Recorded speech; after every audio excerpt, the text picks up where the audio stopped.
Hey, I'm Ryane Bohm. I work at GE Digital. I am a Predix Evangelist. So I come around different events kind of like this, and I speak the good word of Predix.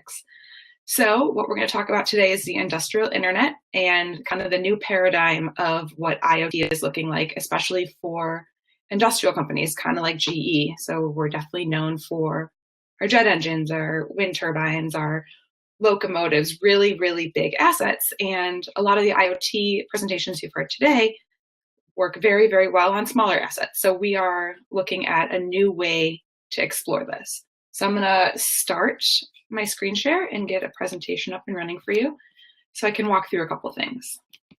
So, you might notice the really cleverly placed donut on the right-hand corner. It's National Donut Day, and I do not think it would be okay to start this presentation without acknowledging that. So happy National Donut Day to everyone. I know I've said it to a few people already, but it's probably better than my birthday, one of my favorite holidays.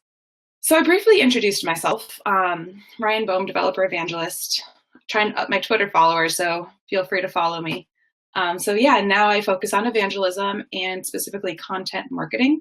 So I work with a lot of our customers on building up their presence and really understanding new and cool ways that they're using it and how to start using it yourself, mostly focused on developers. I'm also a Predix Builder influencer. So what that is it's a select group of very active Predix community members that work to promote the platform and really help to make it a better platform and very community driven. And recently I was voted one of the 50 most influential women in IoT. Pretty exciting to see my name pop up on a couple different lists. So that was a lot of fun. So in a past life, I was a product manager, also at GE. I've been at GE for going on 6 years now. And I was part of a digital leadership program. I also have an MBA at Loyola Chicago. And I like to remember my humble beginnings, where my very first job was actually called Front Fairy, where I would sprinkle glitter all over the little girls that would come into my party store. So humble beginnings, and now I come here and I speak with different Intel customers. So what I really want to do is I want to focus on what our applications actually look like and talk about some of our use cases and some real life examples of what industrial internet is doing today. But in order to get there and get there effectively, I'm going to go through a little bit of background on what is the industrial internet, how does it work, and how can you get started on it. In order to really set the stage for that, you're going to need to understand how things work. And for those who already do, this will be a pretty good refresher for you. So I'm going to start with a couple different industries to see how a very little bit of savings is really going to impact on a very, very large scale. So what we're calling this is the power of 1%. So this is in aviation, a 1% savings on fuel actually means 100 million gallons of fuel saved just in the US. So how are we quantifying that? Every 2 seconds, there is a plane taking off somewhere in the world. And at any given moment, 2,200 of these aircrafts are in flight carrying 300,000 people right now. So look up in the sky, a bird, a plane, 300,000 people. I know I'm a very avid traveler, so it's really interesting to hear these stats, and they make perfect sense to me. So imagine all the data that we can gather with this. So performance data, flight data, what's going on in the environment, anything that we can do to analyze and optimize the flight path and save on gas and provide the pilots very, very relevant information to really make it a safe and productive trip. So individual performance is great. We can think individual data for each plane is going to be helpful, but on a bigger fleet, we can definitely improve designs in how jet engines perform overall. And so we can, at GE Digital and at other huge companies, actually change how jet engines are produced. So another 1%, this is with power generation. So 240 terawatts of extra electricity we can add back to the grid by optimizing these. So what that's equivalent to is the electric usage of all of Canada. So pretty huge number. So we use smart systems to better balance the grid and actually balance the different numbers of supply that we have. So we use software systems and machine learning to generate demand and analyze how much coverage we're going to need. Another 1%, I cut out a couple of these for you guys because I think you're getting the point. But 1% in transportation is 100,000 minutes of less waiting time. Everyone's been on a train. Everyone hates to see that go past and have to wait out in the cold. I was living in New York for a while, and it's not a fun time. So by optimizing train schedules and maintenance and downtime, we can really reduce the wait time on different things like that. So quantifiably, we are estimating this to be about $150 billion of opportunity across various businesses and industries. So we have our hands on a lot of industries, and it's more than just what we're touching. It's about what everyone is touching. So the really big question here, why didn't we do this 5 or 10 years ago? This seems like we have a lot of data out there, and why now? What's happening now? So a lot of this boils down to the availability of sensors and how sophisticated they were able to be. How much data can we actually pull off of them? So that's obviously with technology growing, the availability and the different numbers of data that we're getting in is getting better and better. This is actually something we partner very closely with Intel on, is to work on these sensors and our different pieces of hardware. So let's go back to one of my favorite examples. I always tend to go back to aviation since I do travel so much myself. So this is a practical example of a flight about 10 years ago. So technology at that time would really only let us track about 30 parameters of data. And even then, it was only average diagnostics based on those parameters. So we were able to get 3 snapshots per flight. And that was really only takeoff, cruising, and the landing segment of the flight. So anything in between there was completely lost. A lot of our maintenance was just based on, hey, it's been 15 different flights. I think we should look at this now. Or, hey, this failed. Now let's analyze a bunch of different stuff. So in total, you're only able to process about 1 kilobyte of total data over the entirety of the flight. Now with better sensors, better processing, better relationships with Intel, for example, we can cover a lot more ground. So if you can see here, nowadays we are able to capture 5,000 parameters, if not more, just all throughout the flight. So we can get 1 snapshot per second versus 3 snapshots per flight and 500 gigs of data processed per flight. This is an example of the potential we can do given the technology that is available and the partnerships that we are going forward with. And we can apply this technology to different engines, wings, lug nuts, whatever goes on the airplane. So if you take that from an individual plane level and go on a fleet level, we're barely scratching the surface. So this is what it would look like throughout an entire fleet. And imagine the scale and what we can learn by analyzing all of these different flights and really comparing and contrasting them to each other. And again, this is only a small subset. We touch a lot of different industries. That was aviation, but we have wind turbines, locomotives, everything that you see up on that screen right now. And this is why we believe it's important to become a player in the industrial internet and why there's so much opportunity for us as a company and for developers. This is everywhere, and people don't necessarily think that it touches your day-to-day life, but this changes your life in and out every day without even noticing. So industrial data science is really what makes GE really good at what we do. So getting all that data from sensors that I was talking about, it's huge. It's very important, obviously. But with all that raw, unstructured data, we can only be accurate about 30% of the time. So you don't always necessarily know what to do with the data, but having operational context around it, so GE being in this industry for so long, we're able to get about 90% accuracy, and then adding some context around physics. So incorporating different material sciences and everything like that based on our prior knowledge of various industries, 97% accuracy can be reached with this different types of data. So this is a quick little chart that really explains how different types of context that I just explained adds value. So we noticed there was a trend in aircraft engines, and they would heat up more than normal flying into different areas. So for example, the Middle East and different parts of Asia, it's a lot dustier there, which has very high levels of particulates in the air, and it causes these jet engines to run really, really hot.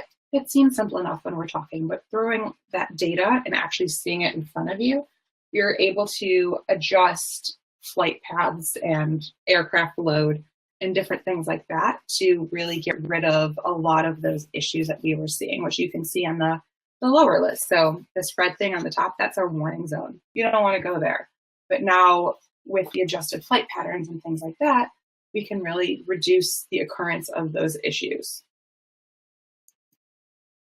So how do we make it happen? I've said a lot of words and you've seen a lot of marketing slides on what it is, but let's actually do it. So what you're gonna need is a cloud native platform. And what you do is you're gonna want continuous delivery for fast and sustainable deployments. So the idea that we have is to release in short cycles with faster iterations. As most of you know, as developers, this is gonna reduce your cost, development time, and obviously the risk that I'm sure we've all seen of a huge deployment and something goes wrong and you have to roll back. You do smaller deployments, that risk is a lot more minimized. How we're approaching this is using a lot of microservices and containers. So we really want to break down the applications into granular parts, and it'll turn essentially into small self-contained components. And what we at GE have moved forward with to facilitate this is with Cloud Foundry. So they are the platform in which we built upon. So I said microservices. So on Predix.io, we have a growing catalog of different services that you can use as building blocks to create any application. So you pull in the data and you can apply various different microservices in order to make your application. This is growing every day. We now added different types of analytics to this catalog, which you can apply right out of the box. So we are built just for industrial. We've seen a lot of things. So we know the analytics that you want to see, and we've added them right then and there. We have a lot of different third parties that we keep adding to our catalog every single day. So it's not just GE for GE. We partner with people like Pitney Bowes, Azuqua for workflow management, blockchain with Ericsson. We have a lot of different current applications within our catalog as well. So Austin Ash from Current was one of the keynotes earlier. So we work very closely with Austin to get a lot of their location intelligence and city IQ type microservices built out so other people can use them as well. This is something we offer out to various different people. So if you want to be a partner, we have all that on Predix.io. We have a partnership page so you can move forward with that. So here is our fancy architecture. So this is our edge to cloud platform as a service. So how I like to see this is you have your edge. When you go all the way from the left to the right, you can essentially get smarter. You can do a little bit more as you get closer and closer to the cloud. So you can run analytics right on the edge. So on the edge side, you have our Predix machine software, and that's intended to compile and send all the collected information from the different sensors up to the cloud. Applications connect to the cloud via an exposed API, and then that allows for asset management, data management, and obviously one of the most important things is data security. So this allows the developers on the cloud side to build, deploy, and update applications on top of the data. So on the edge, you can do your basic analytics. You can say the wind is blowing 13 miles an hour, pitch my turbine a little bit to the left, and improve efficiency. But as you go closer to the cloud, you can say, hey, we don't really need this extra energy being put back into the grid because of XYZ reasons. The amount of energy you're using to run these turbines is not necessarily worth it. Turn it off for the next 3 hours. So you can get pretty detailed as you go in. So how do we make it happen again? So this is going to be focused on the edge and different types of industrial controls. So yeah, like I said, having the platform alone won't do the trick. We want to get to the data source, which is what we call the edge. So these are real world assets that are in the field, embedded with sensors and technology, and that collects all the raw data. The data has to be processed and then sent over to the cloud, similar to how I explained in the architecture diagram before. But what makes this interesting is our sensors are located everywhere. And by everywhere, I mean various forms of connectivity is going to be available for these places. It could be down, it could be up in a jet engine, up flying, extreme heat or cold. One of our team members is actually working on an application of a sensor in a live volcano. So that is one example of an extreme condition that can drive connectivity issues for sure. So that presents a lot of challenges, as you can assume. And we need to have satellite connectivity. We need to have cellular or different mesh networks. So anything that we can do to get that data to process up to the cloud. And edge management is key to creating a connected system. This will definitely maximize performance and make real-time decisions for your different assets. So industrial controls is another thing that is hand in hand with edge management. What is this? It is basically the hub that's connected to your assets in the field. It gathers and manages the data in one central location.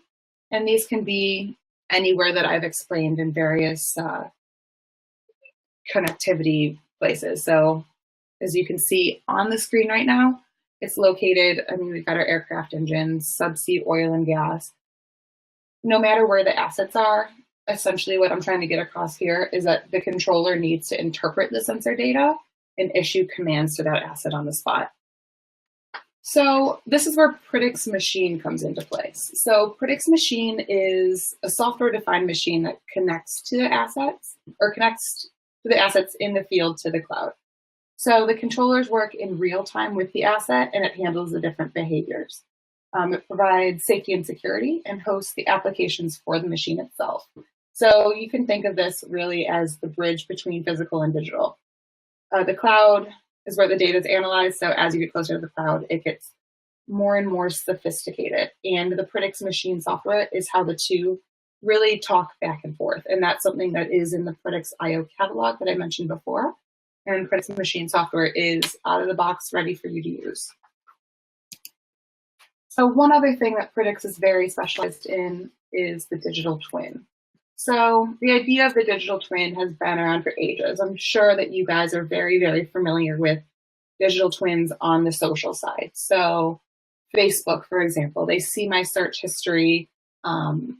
They pretty much know way more about me than I would like to admit. They use my information to target advertisements. So I bought a toaster a couple months ago, and now they know that I apparently want to start a toaster collection, and I've got a ton of them being advertised to me at all times. But they know what my shopping habits are, and they take that and they help promote everything. And so essentially I'm the product, or I'm the digital twin. So they're using that information to sell to me.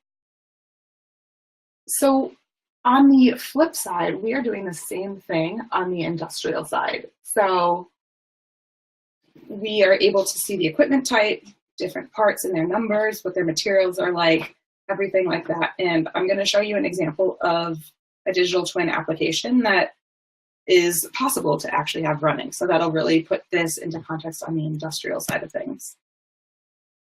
So this is just showing the different building blocks of the digital twin. This is little cards from our catalog, and it's just showing that an asset can talk and listen to the cloud and enable the machine to cloud, machine to machine, and machine to human connectivity. It keeps track of asset data, time series data, analytics, runtime services, and that's all apart from the machine itself. So you can see those different microservices up in the cloud right there that are connected to the machine that's actually on the edge. So here's the fun stuff. And this is what I really wanted to get to. So now that we're a little clear on how that's running, let's go into a demo and have some fun with that.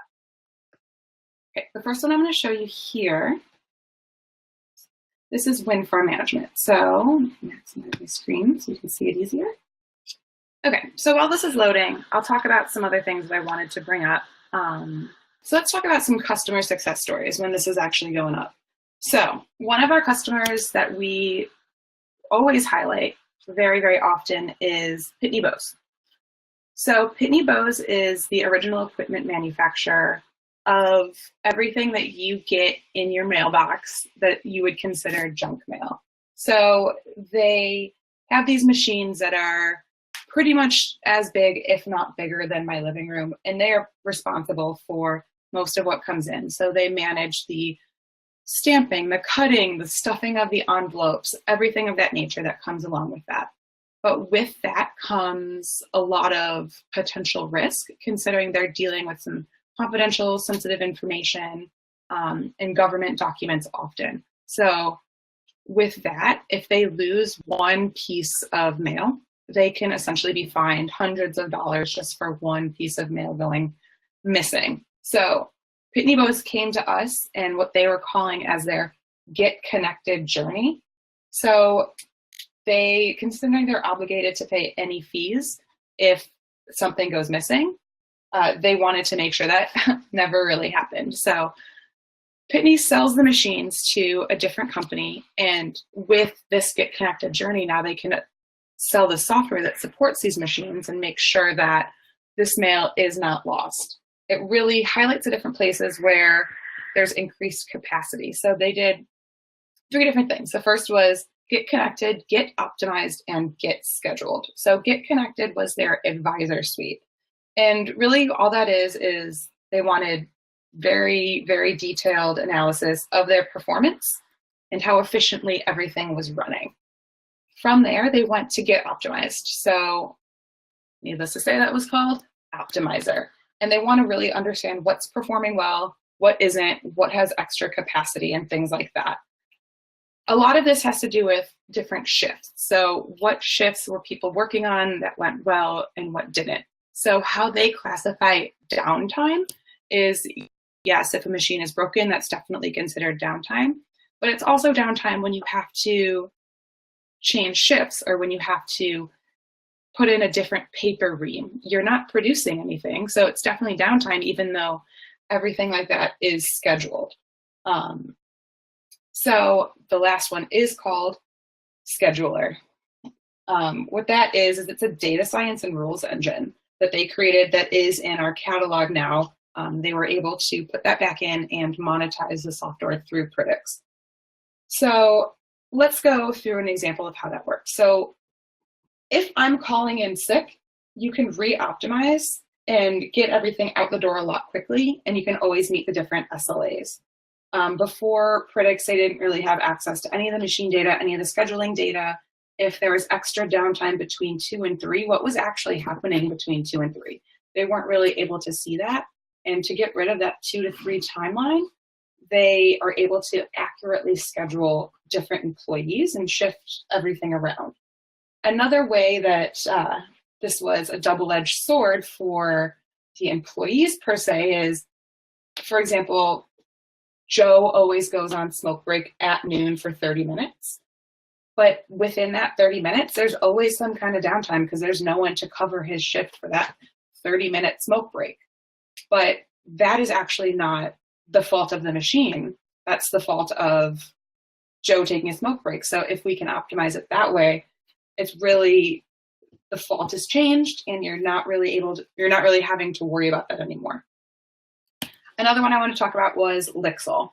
So LIXIL is a Japanese company and they specialize in bathrooms. No, we didn't put Predix on a toilet, even though that's one of the inside jokes that people like to say. What it is essentially an IKEA for toilets and for bathrooms. And you go in and you say, I want this exact bathroom. And their turnaround time for installing that bathroom is 1 day. So you order it, they come on the scheduled day, and by the time you come home from work, the entire thing is done. And if it's not done, then they pay you back for that the time that they spent going over their allotted time. So how they did this is they used the same scheduler that Pitney Bowes used. So we were able to repurpose and refactor applications for various customers. And that's the entire point of the catalog, is what you can do to build upon and improve upon applications. So with this scheduler, they know using data science and different smart APIs that you need to put in the floating sink before you put in the floors. And if the person that specializes in one other than the other is there at the wrong time, everything can go to waste. You have that one person that's monopolizing his time that doesn't necessarily need to be there and can be meeting the SLA at a different site. So scheduler was absolutely crucial to LIXIL. So something else I did want to bring up, I took this from Austin Ash's presentation. So he is the GE guy from Current that uses his applications on Predix. He was a keynote speaker. I hope a lot of people tuned into this presentation. I know I did. It was really, really cool to see, and I know that there is a recording of it, so I highly encourage you to go back and listen to Austin's recording. But for those who didn't, it is a really, really powerful example of what you can do for Predix. So they have their City IQ digital transformation, and that is with the city of San Diego. So they signed the deal with them in February, and they are doing a $30 million investment to deploy the world's largest smart city IoT platform sensor.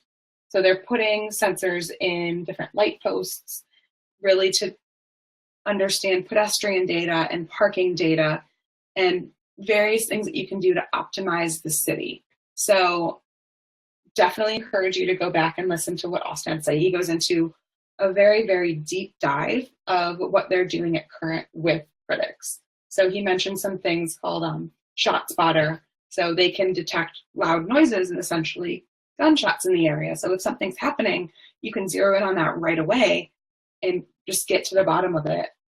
And it's just a really, really cool implementation of that technology. So I highly encourage a visit to his recording.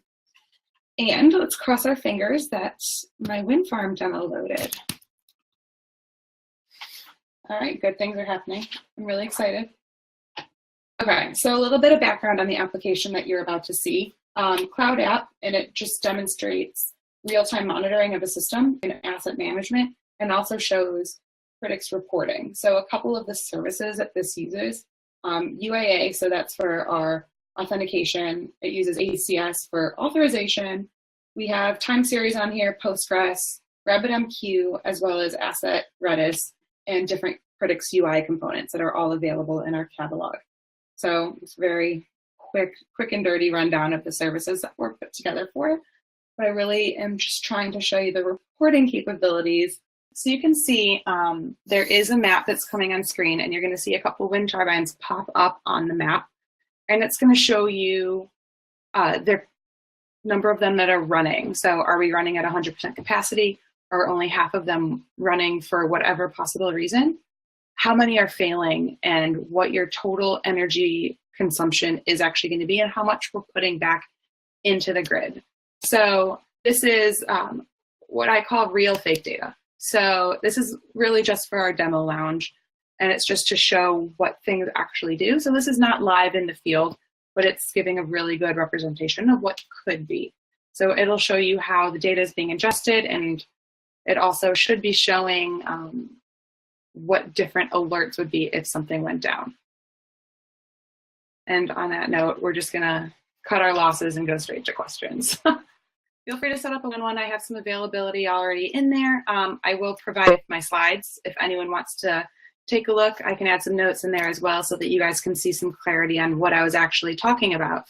Oh, we have a question. Are there particular industries or markets where you're looking to grow into Predix? So yeah, absolutely. So we are currently very saturated in the markets that we're in. So GE has been using our product. We're eating our own dog food, absolutely. So we want to get into various different spaces, pretty much whatever you can think of. So for example, automotive. So GE doesn't have an automotive business right now, but we're working very closely to go into that and go into various types of manufacturing. So we're still focusing on large industrial, and we're not really very consumer application focused at the moment. Not saying that that can't be done in the future, and that's not possible, but definitely any big industries that GE is not already having our hands in personally is what we want to explore and really see how far we can reach.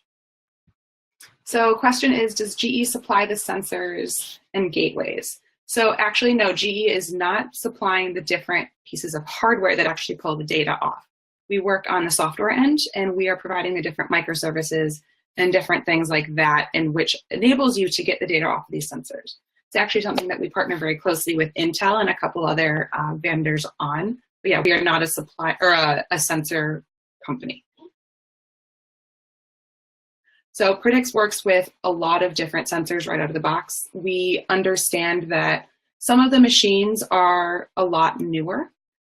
So that's going to be a lot easier to pull data off of, but we also are able to work with various vintages. So a lot of our plants, for example, are very, very old. They've been around for many years, and we don't already have that data being pulled off of them. So we are able to pull off from many, many different types of sensors.